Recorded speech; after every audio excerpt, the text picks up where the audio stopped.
আচ্ছা, দেখো এই প্রবলেমটা কি বলেছে। বলেছে starting from rest a flat car is given a constant acceleration of a naught equals to 2 meter per second.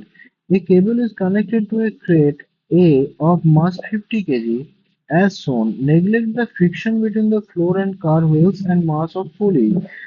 The coefficient of friction between the crate and the floor of the car is 0.3. The tension in the cable is টেনশনটা বের করতে বলেছে এই কেবলটাতে। ঠিক আছে, তাহলে দেখো ছবিটা আবার আঁকি। ছবিটাতে কি হচ্ছে দেখো, এটা আগে বোঝো কি জিনিসটা হচ্ছে যে যখন তোমার এই কারটা তোমার সামনের দিকে এ নট অ্যাক্সিলারেশন নিয়ে যাচ্ছে, মানে তার সাথে পুলিটা অ্যাটাচড আছে, মানে পুলিটারও অ্যাক্সিলারেশন এ নট সামনের দিকে। এবারে পুলিটার সঙ্গে তার দিয়ে অ্যাটাচ হচ্ছে এই ক্রেট এটা। ঠিক আছে, এই ক্রেট এটা অ্যাটাচড আছে। দ্যাট ইজ ওয়াই যদি পুলিটা সামনের দিকে এক্স ডিসপ্লেসমেন্ট হয় তাহলে এই ক্রেটটার ডিসপ্লেসমেন্ট হবে কত, 2x। সিমিলারলি পুলিটার অ্যাক্সিলারেশন সামনের দিকে যদি এ নট হয়, ক্রেটটার অ্যাক্সিলারেশন কি কত হবে বলো, 2a0। ঠিক আছে, বোঝা গেল ব্যাপারটা, যে কারণ এটা ফোল্ড হয়ে আছে তারটা, তাহলে এটা যদি পুলিটা যদি সামনের দিকে তোমার এক্স অ্যামাউন্ট এগোয় তাহলে এটাকে অবশ্যই 2x অ্যামাউন্ট এগোতে হবে। তেমনিভাবে এটার যদি অ্যাক্সিলারেশন এ নট হয় তাহলে এটার এ ব্লকটার বা ক্রেটটার তোমার অ্যাক্সিলারেশন হতে হবে সামনের দিকে 2a।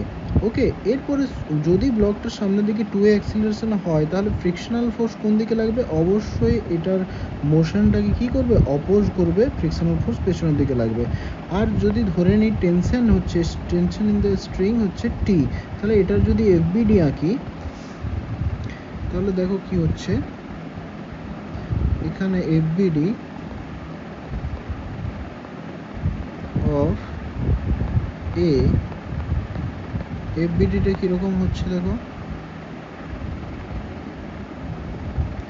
সামনের দিকে tension T, that is Y acceleration হচ্ছে 2a0 অ্যান্ড পেছনের দিকে ফ্রিকশন হচ্ছে এফ। ফ্রিকশনটা কিসের জন্য ক্রিয়েট হয়, ফ্রিকশনটা ক্রিয়েট হয়, ফ্রিকশনটা কার সঙ্গে প্রপোর্শনাল, নর্মাল রিঅ্যাকশনের জন্য সঙ্গে প্রপোর্শনাল। আর নিচের দিকে কাজ করছে তোমার এমজি। আমরা জানি M equals to MG and F equals to mu into N. ঠিক আছে, তাহলে মিউ এমজি, এইটা এই ফোর্সটা কি হচ্ছে টি এর অপোজিট দিকে কাজ করছে, তাহলে ইকুয়েশন অফ মোশন কি হবে, T minus F equals to net force. Net ফোর্সটা অ্যাক্সিলারেশন তৈরির জন্য দায়ী হয়, তাহলে নেট অ্যাক্সিলারেশনকে 2a0 মানে হচ্ছে 2a0 এম।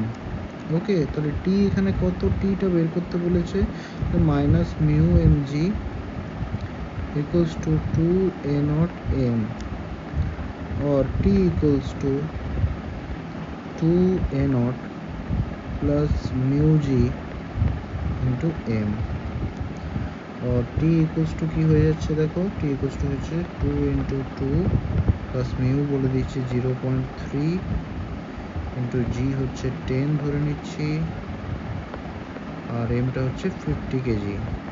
তাহলে 4 plus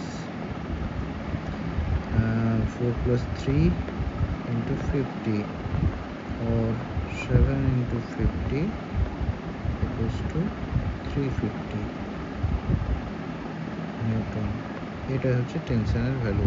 তো অপশন বি হচ্ছে অ্যান্সার।